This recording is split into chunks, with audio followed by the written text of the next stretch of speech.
Masyaallah muslimin yang dirahmati oleh Allah, dalam hadis itu Rasulullah bersabda yang artinya, akan datang nanti suatu masa akan nyaris kalian umat Islam akan diperebutkan oleh berbagai kaum yang membenci memusuhimu, seperti mana orang-orang lapar memperebutkan makanan. 1400 tahun yang lalu ketika Rasulullah sebagai pemimpin kaum muslimin, di mana Islam ketika itu masih dalam puncak kejayaannya, namun di antara mukjizat Rasulullah sallallahu alaihi wasallam yang Allah anugerahkan adalah beliau bisa menyampaikan kabar apa yang belum beliau diciptakan, sebelum beliau ada, bahkan setelah beliau tiada.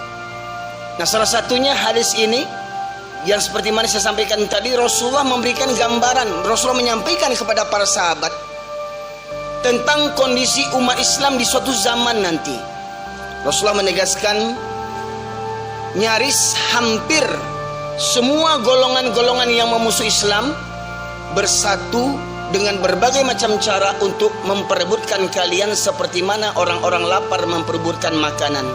Maknanya dalam kalimat ini adalah musuh-musuh Islam itu semuanya berlomba berpacu untuk menghancurkan, untuk memerangi Islam dengan berbagai macam cara, hingga akhirnya umat Islam menjadi serpihan-serpihan kecil, hingga akhirnya umat Islam terpecah belah, hingga akhirnya umat Islam tak memiliki kekuatan. Lantas ada sahabat yang bertanya, apakah ketika itu umat Islam jumlahnya sedikit wahai Rasulullah?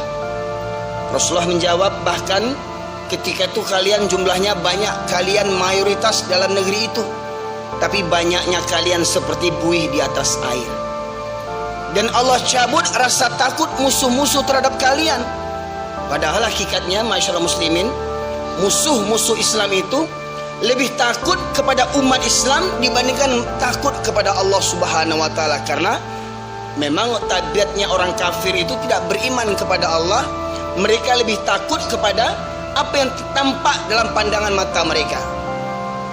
Maknanya mereka lebih takut kepada kaum muslimin, hamba Allah, makhluk Allah, dibandingkan kepada sang pencipta, kepada Allah Subhanahu wa taala.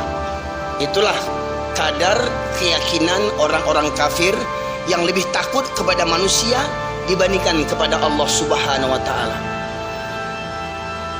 Rasul menegaskan tadi, Allah cabut rasa takut musuh-musuh terhadap kalian. Maknanya bukan karena orang kafir itu hebat, Amerika hebat, Israel hebat, Cina komunis hebat, ya, bukan karena mereka hebat, tetapi Allah cabut rasa takut kepada kita ini dari musuh-musuh kita. Nah, kemudian Rasulullah menegaskan, sembari tadi Allah cabut rasa takut musuh-musuh terhadap kita, hingga akhirnya kita umat Islam tidak dihargai, tidak dihormati, bahkan tidak ditakuti, bahkan dihinakan. Dan Rasulullah menegaskan dalam hadis berikutnya, dan Allah hunjamkan ke dalam dada, ke dalam hati kalian umat Islam penyakit al-wahan. Ada yang bertanya, ya Rasulullah, apakah penyakit al-wahan itu? Cinta dunia dan takut mati. Masyaallah muslimin sidang jamaah Jumat rahimakumullah, kenapa orang kafir berupaya untuk menghancurkan umat Islam? Karena sudah fitrahnya setan bersama tentaranya, Hizbus Syaitan, dari kalangan orang kafir dan munafik. Mereka itu benci kepada umat Islam hanya karena kecemburuan, karena kedengkian. Di awal kedengkian itu bermula ketika Nabi Adam alaihissalam diciptakan Allah Subhanahu wa taala, dan Allah perintahkan kepada makhluk surga ketika itu untuk sujud hormat kepada Nabi Adam. Maka semua malaikat sujud tanpa banyak tanya, tetapi iblis ingkar karena dia merasa dirinya lebih mulia dibandingkan iblis.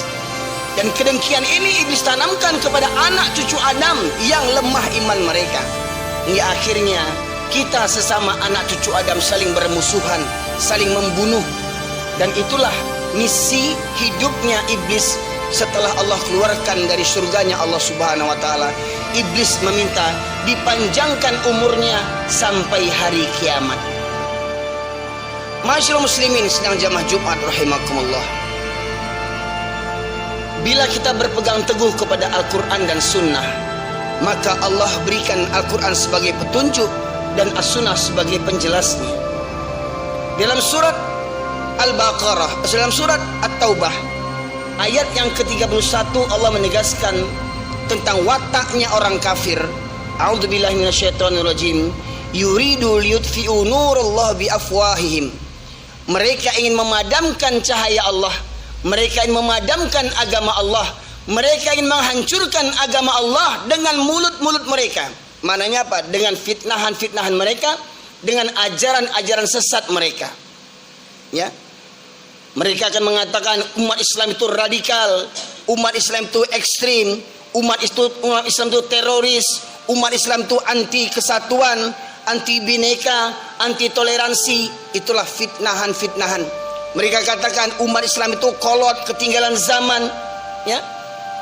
Nah, masyarakat muslimin, dengan mulut-mulut mereka akhirnya bisikan-bisikan, rayuan-rayuan mereka ini termakan oleh sebagian kaum muslimin yang akhirnya menjadi orang-orang munafik, orang Islam tetapi benci kepada Islam.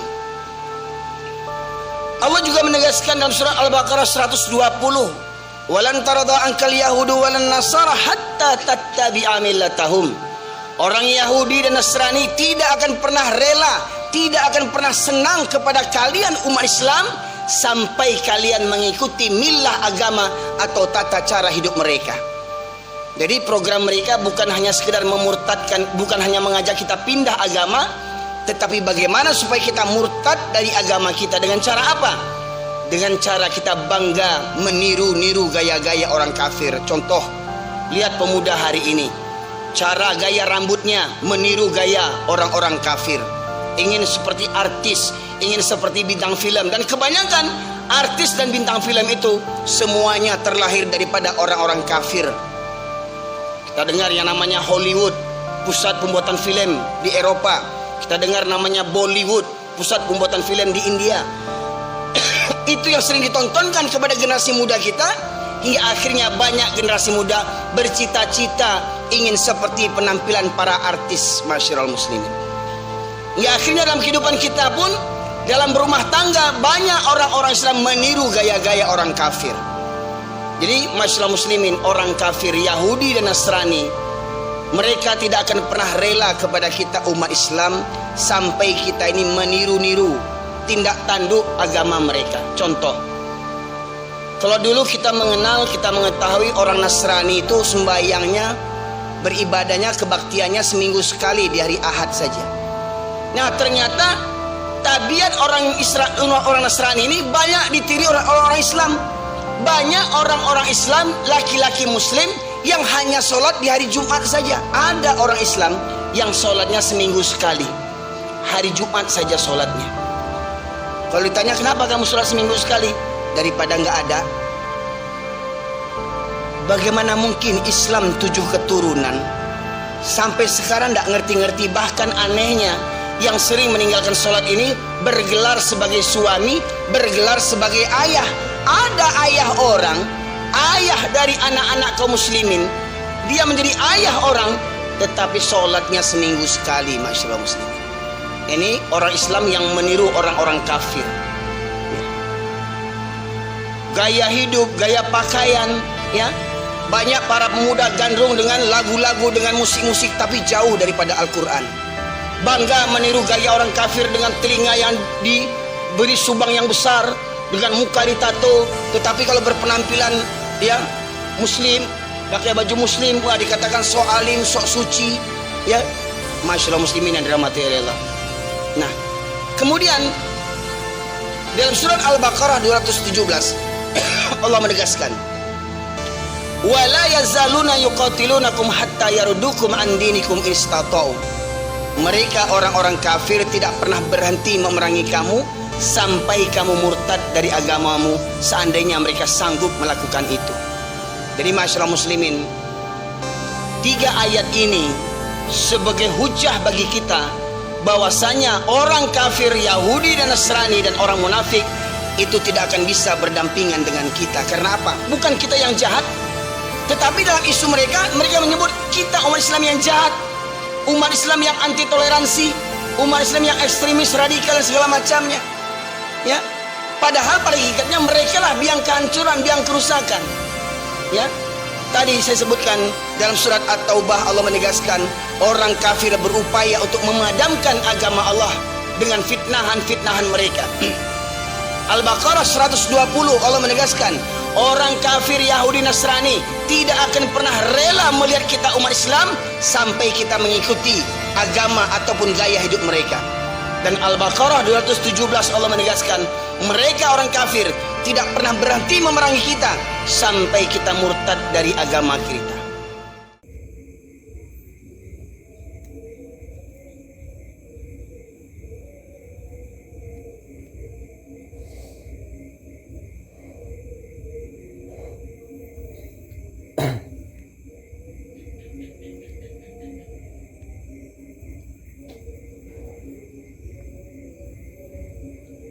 Ya, itulah video ceramah dari Ustadz Zulherwin mengenai masa-masa keterpurukan Islam dan kebangkitan Islam di masa yang akan mendatang.